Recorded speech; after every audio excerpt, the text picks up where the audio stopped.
News Salem Ammapettai Sengunthar அருள்மிகு மாரியம்மன் திருக்கோவில் ஆடி திருவிழாவை முன்னிட்டு செங்குந்தர் ஸ்போர்ட்ஸ் கிளப் முதலாம் ஆண்டு சிறப்பு பூஜை நடைபெற்றது.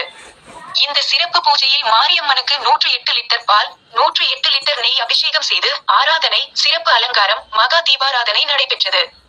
பூஜைக்கு சிறப்பு அழைப்பாளராக அம்மாபேட்டை மண்டல குழு தலைவர் KTR தனசேகர், ரவி ஆகியோர் கலந்து கொண்டு சிறப்பித்தனர். செங்குந்தர் ஸ்போர்ட்ஸ் கிளப் நிர்வாக குழு உறுப்பினர்கள் தலைவர் சிவக்குமார், செயலாளர் கோபிநாத், பொருளாளர் தம்பிதுரை, துணைத் தலைவர் MK செல்வராஜ், துணைச் செயலாளர் செண்பகநாதன், மேலும் வெங்கடாச்சலம், ராஜ்குமார், சம்பத்குமார், திருஞானம், சந்திரசேகர், ஞானசேகரன் மற்றும் 6 படையப்பா நண்பர் குழு தலைவர் செந்தில்நாதன் ஆகியோர் கலந்து கொண்டனர். இந்த சிறப்பு பூஜையில் பக்தர்கள், பொதுமக்கள் திரளாக கலந்து கொண்டனர். கலந்து கொண்ட அனைவருக்கும் அருட்பிரசாதம் வழங்கினார்கள்.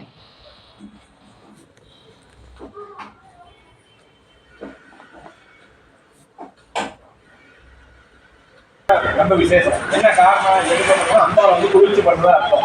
அந்த நெய்யபிஷேகம் செய்த பலன் என்னன்னா அஷ்டலட்சுமி அருளும் கிடைக்கும், இன்னொன்று செல்வ வளம் பெருகும். நெய்யபிஷேகம் செய்ய நீங்கள் ஐயப்பன் கோயில், உங்களுக்கு உதாரணமாக சொல்லணும்னா ஐயப்பன் கோயில் எங்கெங்க நெய்யபிஷேகம் நெய் தீபம் இருக்கிற இடம் பூராமே செல்வ வளம் பெருகும். மேலும் மேலும்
செய்வாங்க அந்த மாதிரி